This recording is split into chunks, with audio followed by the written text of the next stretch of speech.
প্রথমেই জানাব, ইরান ও যুক্তরাষ্ট্রের মধ্যে ক্রমবর্ধমান উত্তেজনার প্রেক্ষাপটে মধ্যপ্রাচ্যের বিভিন্ন দেশ থেকে মার্কিন কূটনৈতিক ও সামরিক কর্মী প্রত্যাহারের সিদ্ধান্ত নিয়েছে ওয়াশিংটন।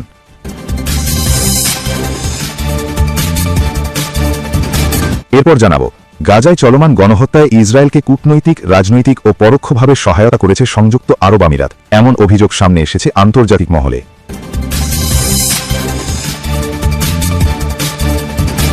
এদিকে জানাব, ইরান ইস্যুকে কেন্দ্র করে যুক্তরাষ্ট্রকে নিজেদের আকাশসীমা ব্যবহারের অনুমতি দেবে না সৌদি আরব। এই সিদ্ধান্ত মধ্যপ্রাচ্যে নতুন বার্তা দিচ্ছে বলে মনে করছেন বিশ্লেষকরা।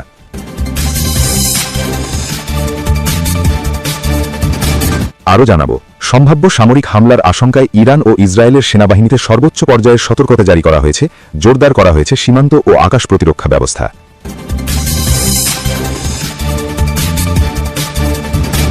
আরও থাকছে, যুক্তরাষ্ট্র যদি ইরানের ওপর সরাসরি হামলা চালায় তাহলে মধ্যপ্রাচ্যের বিভিন্ন মার্কিন সামরিক ঘাঁটিতে কঠোর পাল্টা জবাব দেওয়া হবে, এমন হুঁশিয়ারি দিয়েছে তেহরান।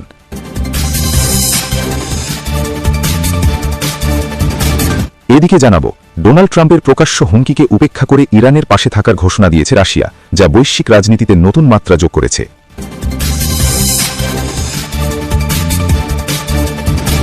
আরও জানাব, ইসরায়েলের বিরুদ্ধে যুদ্ধাপরাধের অভিযোগ তুলে আন্তর্জাতিক আদালতে নেওয়ার হুঁশিয়ারি দিয়েছেন জাতিসংঘ মহাসচিব। বিষয়টি ঘিরে তীব্র কূটনৈতিক আলোড়ন তৈরি হয়েছে।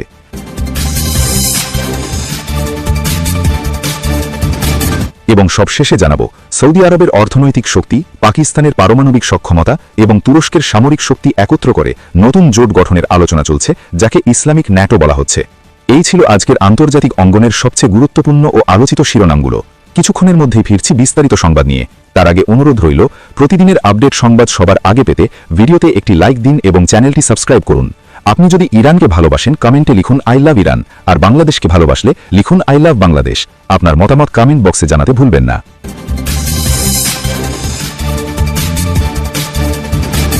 24 ঘণ্টার মধ্যেই ইরানে অভিযান চালাবে যুক্তরাষ্ট্র।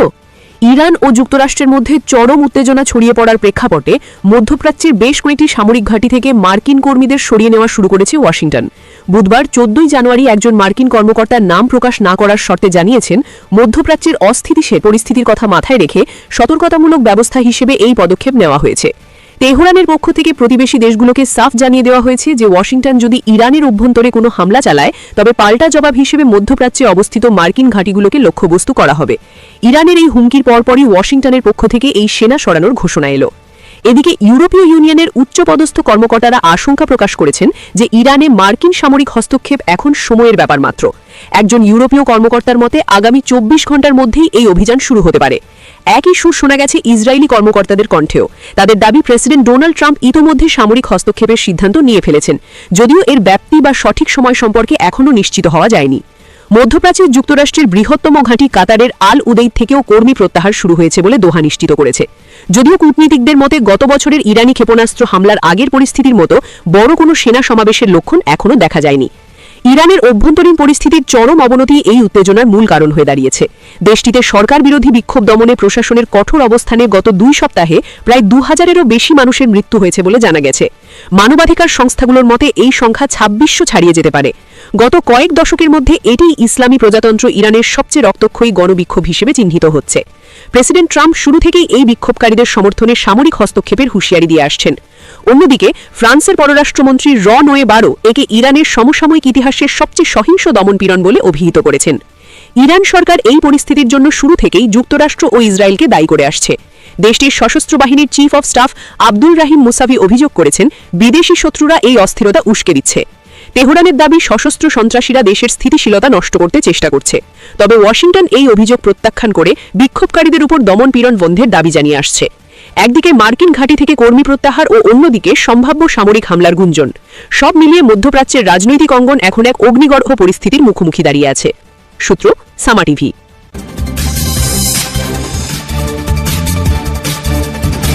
গাজা গণহত্যায় ইসরায়েলকে সহায়তা করেছে আরব আমিরাত। Al Jazeera. ইউনিসেফের তথ্যমতে গাজা যুদ্ধ শুরুর পর থেকে এখন পর্যন্ত 20,000-এর বেশি শিশু নিহত হয়েছে। আহত হয়েছে প্রায় 42,000 শিশু।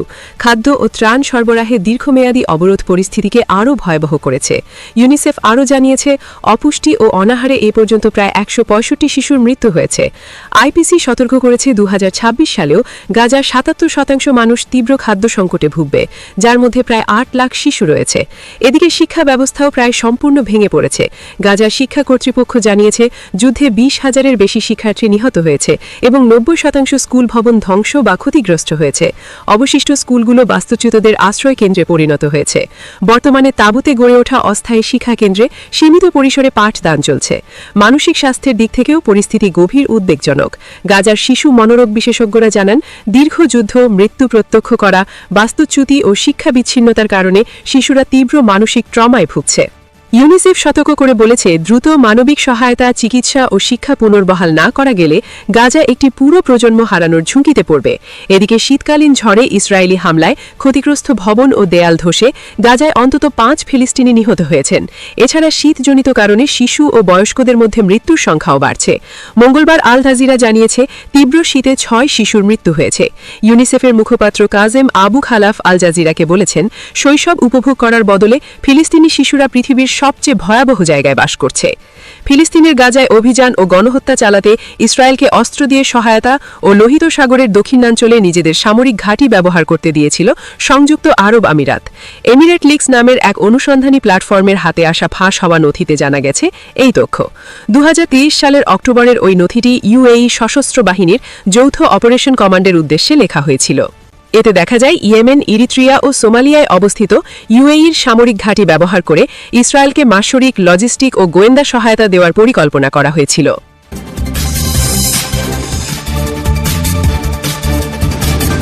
যে কোনো সময় ইরানে হামলা চালাতে পারে যুক্তরাষ্ট্র, যে বার্তা দিল সৌদি।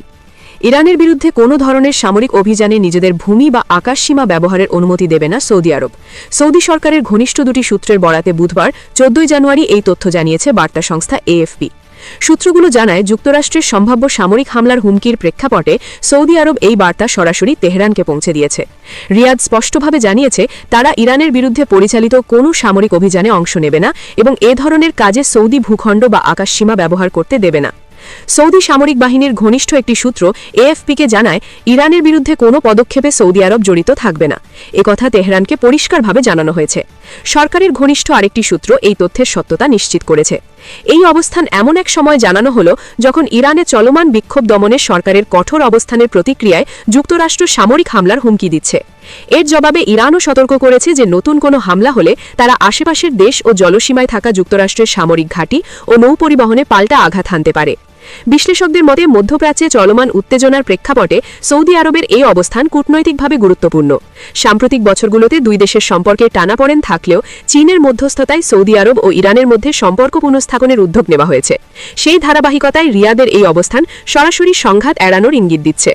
উল্লেখ্য, পারস্য উপসাগরীয় অঞ্চলে যুক্তরাষ্ট্রের উল্লেখযোগ্য সামরিক উপস্থিতি রয়েছে, যার অংশ হিসেবে সৌদি আরবেও মার্কিন সামরিক সম্পদ অবস্থান করছে। ফলে ইরান যুক্তরাষ্ট্র উত্তেজনা বাড়লে সৌদি আরবের ভূমিকা আন্তর্জাতিকভাবে বিশেষ গুরুত্ব পাচ্ছে।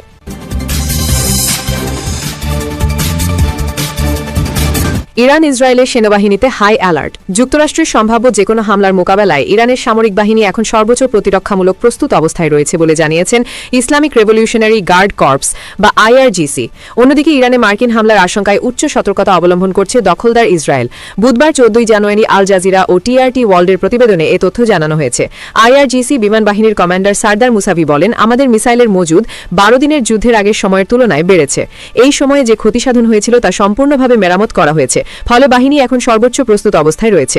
তিনি বলেন, ইরান যে কোনো ধরনের আগ্রাসনের বিরুদ্ধে দৃঢ়ভাবে প্রতিরোধ গড়ে তুলতে প্রস্তুত। এদিকে বার্তা সংস্থা টিআরটি ওয়ার্ল্ড জানিয়েছে, ইসরায়েলি গোয়েন্দা সংস্থাগুলো এখন আর যুক্তরাষ্ট্র ইরানে হামলা চালাবে কিনা সেই প্রশ্নে আটকে নেই, বরং তারা ধরেই নিয়েছে যুক্তরাষ্ট্রের হামলা কখন হবে সেটাই এখন মূল বিষয়। তাদের মূল্যায়নে বলা হয়েছে, যুক্তরাষ্ট্রের বিমান যে কোনো সময় ইরানে হামলা শুরু করতে পারে। ইসরায়েলি কর্মকর্তারা জানিয়েছেন, সম্ভাব্য হামলার আগে যুক্তরাষ্ট্র তাদের আগাম অবহিত করবে বলে তারা বিশ্বাস করেন, কারণ ইরানের পাল্টা হামলা মোকাবেলায় ইসরায়েলকে দ্রুত প্রস্তুত প্রস্তুতি নিতে হবে। এই সম্ভাবনার প্রেক্ষাপটে ইসরায়েল তাদের সব সশস্ত্র বাহিনীকে সর্বোচ্চ সতর্ক অবস্থায় রেখেছে। বিশেষ করে বিমান বাহিনী ও আকাশ প্রতিরক্ষা ব্যবস্থা সম্পূর্ণভাবে সক্রিয় করা হয়েছে। ইসরায়েলি আর্মি রেডিওকে দেওয়া এক সাক্ষাৎকারে সামরিক করেসপন্ডেন্ট ড্যারন কাদোস বলেন, ইসরায়েলি সেনাবাহিনীর শীর্ষ কর্মকর্তারা মনে করছেন যুক্তরাষ্ট্র যে কোনো সময় ইরানে হামলা চালাতে পারেন। তিনি আরও বলেন, আমাদের মূল্যায়ন অনুযায়ী যুক্তরাষ্ট্র যদি ইরানে হামলা চালায় তাহলে ইরানের সর্বোচ্চ নেতা আয়াতুল্লাহ আলী খামেনি মধ্যপ্রাচ্য ও ইসরায়েলে অবস্থিত মার্কিন লক্ষ্যবস্তুতে হামলার নির্দেশ দেবেন। ইসরায়েলি কর্মকর্তাদের ধারণা, এ ধরনের প্রত্যাঘাতের অংশ হিসেবে লেবানন থেকে হিজবুল্লাহ, ইয়েমেন থেকে হুতি বিদ্রোহী গোষ্ঠী, এমনকি সিরিয়া ও ইরাক থেকেও সমন্বিত হামলা চালানো হতে পারে। এছাড়া যুক্তরাষ্ট্র ইরানে সরাসরি সামরিক হামলার পাশাপাশি সাইবার হামলা চালাতে পারে এবং অন্যান্য দেশে অবস্থিত ইরানি অবকাঠামোকেও লক্ষ্যবস্তুতে পরিণত করতে পারে।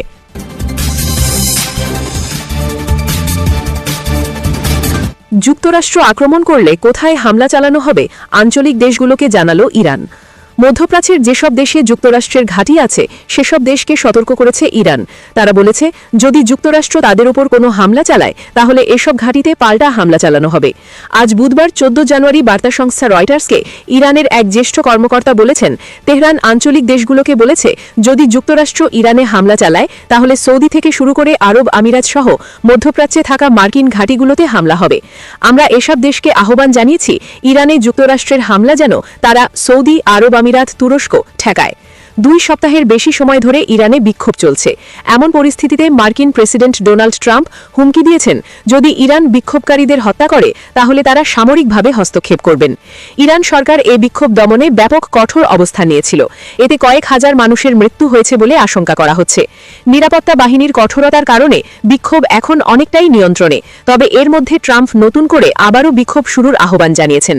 গতকাল মঙ্গলবার সোশ্যাল মিডিয়ায় ট্রুথে ট্রাম্প বলেন, ইরানের দেশপ্রেমিক জনগণ, আপনারা বিক্ষোভ আন্দোলন কর্মসূচি চালিয়ে যান, নিজেদের জাতীয় প্রতিষ্ঠানগুলোর দখল নিন, হত্যাকারী নির্যাতনকারীদের নাম নথিবদ্ধ করুন, তাদের অনেক চড়া মূল্য দিতে হবে।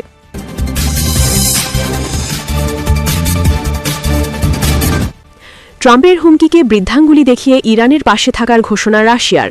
ইরানের সাথে বাণিজ্য করলে সংশ্লিষ্ট দেশগুলোর ওপর 25% অতিরিক্ত শুল্ক আরোপের যে হুঁশিয়ারি মার্কিন প্রেসিডেন্ট ডোনাল্ড ট্রাম্প দিয়েছেন তাকে সরাসরি প্রত্যাখ্যান করেছে রাশিয়া।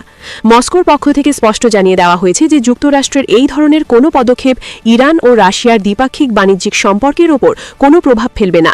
রুশ পররাষ্ট্রমন্ত্রী সের্গেই লাভরভ এক সংবাদ সম্মেলনে ঘোষণা করেছেন যে তারা ইরানের সাথে তাদের পূর্বনির্ধারিত সমস্ত চুক্তি ও অর্থনৈতিক অংশীদারিত্ব বাস্তবায়ন অব্যাহত রাখবেন। খবর বিবিসি বাংলার। ক্রেমলিন মনে করছে ইরানকে অর্থনৈতিকভাবে কোণঠাসা করার জন্য যুক্তরাষ্ট্র যে পদ্ধতি অবলম্বন করছে তা মূলত তাদের নিজেদের দুর্বলতারই বহিঃপ্রকাশ। সের্গেই লাভরভ ওয়াশিংটনের এই পদক্ষেপের কঠোর সমালোচনা করে বলেন, যখন আমেরিকার মতো একটি শক্তিশালী রাষ্ট্র এ ধরনের অপ্রীতিকর কৌশল বেছে নেয় তখন বুঝতে হবে প্রতিযোগিতামূলক বাজারে তারা আসলে পিছিয়ে করছে। রাশিয়ার মতে আন্তর্জাতিক বাণিজ্যে নিজেদের অবস্থান দুর্বল হওয়ার কারণেই ওয়াশিংটন এখন শুল্কের মতো অস্ত্র ব্যবহার করে অন্য দেশগুলোকে চাপে রাখতে চাইছে। এর আগে ইরানের অন্যতম প্রধান বাণিজ্যিক অংশীদার চীনও যুক্তরাষ্ট্রের এই শুল্ক বৃদ্ধির ঘোষণা প্রত্যাখ্যান করেছে। বেইজিং ও মস্কো উভয়ই তেহরানের সাথে অর্থনৈতিক সম্পর্ক বজায় রাখার বিষয়ে অনড় অবস্থানে রয়েছে, যা ট্রাম্প প্রশাসনের জন্য একটি বড় চ্যালেঞ্জ হয়ে দাঁড়িয়েছে। বিশ্লেষকরা মনে করছেন বৃহৎ এই দুই শক্তির সমর্থন তেহরানকে বিশ্ববাজার থেকে বিচ্ছিন্ন করার মার্কিন প্রচেষ্টাকে ব্যর্থ করে দিতে পারে।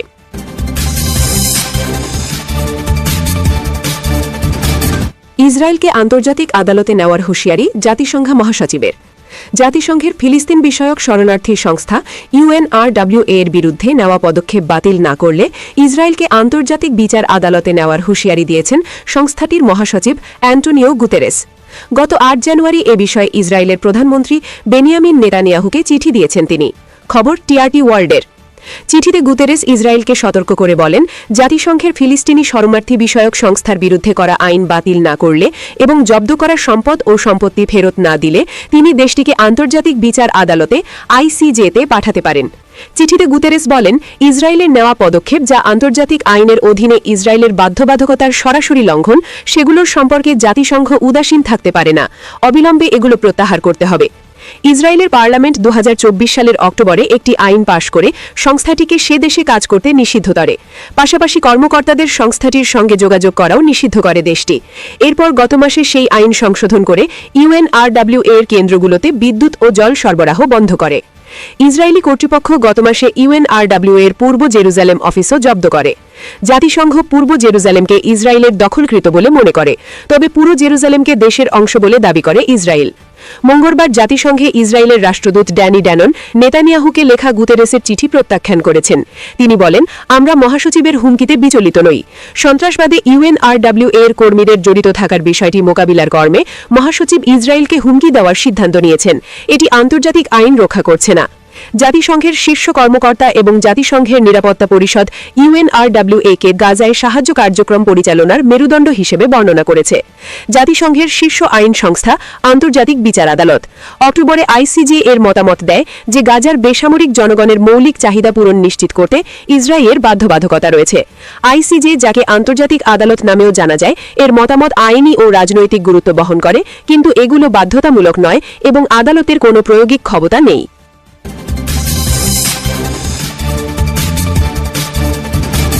সৌদির অর্থ পাকিস্তানের পারমাণবিক ও তুরস্কের সামরিক শক্তি মিলিয়ে আসছে ইসলামিক ন্যাটো।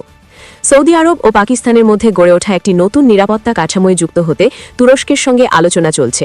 প্রস্তাবিত এই নিরাপত্তা চুক্তির কাঠামো অনেকটাই ন্যাটোর সমষ্টিগত প্রতিরক্ষা নীতির আদলে, যেখানে বলা হয়েছে এক সদস্য রাষ্ট্রের বিরুদ্ধে যে কোনো আগ্রাসনকে সব সদস্যের বিরুদ্ধে হামলা হিসেবে বিবেচনা করা হবে। বিষয়টি ন্যাটোর বিখ্যাত আর্টিকেল 5-এর সঙ্গে তুলনীয় বলে একটি প্রতিবেদনে উল্লেখ করেছে বার্তা সংস্থা ব্লুমবার্গ। প্রথমে রিয়াদ ও ইসলামাবাদের মধ্যে সীমাবদ্ধ থাকা এই চুক্তি এখন উল্লেখযোগ্য অগ্রগতি নিয়ে আঙ্কারার দিকে এগিয়েছে। সম্ভাব্য দায়িত্ব বণ্টনের কাঠামো অনুযায়ী সৌদি আরব অর্থনৈতিক সহায়তা দেবে, পাকিস্তান যুক্ত করবে তাদের পারমাণবিক প্রতিরোধ ক্ষমতা, ব্যালিস্টিক ক্ষেপণাস্ত্র সক্ষমতা ও জনবল, আর তুরস্ক দেবে সামরিক দক্ষতা ও নিজস্ব প্রতিরক্ষা শিল্পের সক্ষমতা। আঙ্কারা ভিত্তিক থিঙ্ক ট্যাঙ্ক টেপাভের কৌশলবিদ নিহাত আলী ওসজান এ তথ্য জানিয়েছেন। ওসজান বলেন, যুক্তরাষ্ট্র যখন ক্রমশ নিজের স্বার্থ ও ইসরায়েলের নিরাপত্তাকে অগ্রাধিকার দিচ্ছে, তখন আঞ্চলিক সংঘাতের পরিবর্তিত বাস্তবতা ও তার প্রভাব দেশগুলোকে নতুনভাবে বন্ধু ও প্রতিপক্ষ চিহ্নিত করার জন্য ভিন্নধর্মী নিরাপত্তা ব্যবস্থার দিকে ঠেলে দিচ্ছে। বিষয়টির সঙ্গে পরিচিত সূত্রগুলো বলেছে, তুরস্ক, সৌদি আরব ও পাকিস্তানের কৌশলগত স্বার্থ দক্ষিণ এশিয়া, মধ্যপ্রাচ্য ও আফ্রিকার কিছু অঞ্চলে ক্রমেই কাছাকাছি আসছে। এ কারণে একটি বিস্তৃত নিরাপত্তা জোট গঠনকে স্বাভাবিক ও যৌক্তিক পদক্ষেপ হিসেবে দেখা হচ্ছে। ইতোমধ্যে 3 দেশ ঘনিষ্ঠ সমন্বয়ের পথেও এগোচ্ছে। তুরস্কের প্রতিরক্ষা মন্ত্রণালয়ের তথ্য মতে, চলতি সপ্তাহে আঙ্কারায় তুরস্ক, সৌদি আরব ও পাকিস্তানের মধ্যে প্রথমবারের মতো একটি যৌথ নৌবাহিনী বৈঠক অনুষ্ঠিত হয়েছে। এই সম্ভাব্য জোটের গুরুত্ব আরও বেড়ে যায় এই কারণে যে তুরস্ক কেবল আরেকটি আঞ্চলিক শক্তি নয়, দেশটি দীর্ঘদিন ধরে যুক্তরাষ্ট্র নেতৃত্বাধীন ন্যাটো জোটের সদস্য এবং যুক্তরাষ্ট্রের পর ন্যাটোর মধ্যে দ্বিতীয় বৃহত্তম সামরিক বাহিনীর অধিকারী। সৌদি আরব ও তুরস্কের মধ্যে ইরানকে ঘিরে কিছু অভিন্ন উদ্বেগ রয়েছে, যদিও দুই দেশই সামরিক সংঘাতের বদলে তেহরানের সঙ্গে সম্পৃক্ততা ও কূটনৈতিক যোগাযোগকে বেশি গুরুত্ব দেয়। একই সঙ্গে তারা একটি স্থিতিশীল সুন্নি নেতৃত্বাধীন সিরিয়ার পক্ষে এবং ফিলিস্তিনি রাষ্ট্র প্রতিষ্ঠার দাবিতে একমত। অন্যদিকে পাকিস্তানের সঙ্গে তুরস্কের প্রতিরক্ষা সম্পর্ক বহুদিনের। তুরস্ক ইতোমধ্যে পাকিস্তানি নৌবাহিনীর জন্য করভেট যুদ্ধ জাহাজ নির্মাণ করছে, পাকিস্তানের F-16 যুদ্ধ বিমান বহর আধুনিকায়ন করেছে এবং সৌদি আরব ও পাকিস্তান উভয় দেশের সঙ্গে ড্রোন প্রযুক্তি ভাগাভাগি করছে। এর পাশাপাশি তুরস্ক তাদের 5ম প্রজন্মের যুদ্ধ বিমান কান প্রকল্পে সৌদি আরব ও পাকিস্তানকে অংশগ্রহণের আমন্ত্রণ জানিয়েছে বলেও আগে জানিয়েছিল ব্লুমবার্গ। এই ত্রিপাক্ষিক প্রতিরক্ষা আলোচনা এমন এক সময় সামনে এসেছে যখন ভারত ও পাকিস্তানের মধ্যে একটি সাম্প্রতিক যুদ্ধবিরতি কার্যকর হয়। মে মাসে 4 দিনব্যাপী মাসিক উত্তেজনার পর এই যুদ্ধবিরতি কার্যকর হয়। 2025 সালের মে মাসে সংঘটিত ওই সংঘাত অপারেশন সিঁদুর নামে পরিচিত, যেখানে তুরস্ক প্রকাশ্যভাবেই পাকিস্তানের পক্ষে অবস্থান নিয়েছিল বলে প্রতিবেদনে উল্লেখ করা হয়েছে।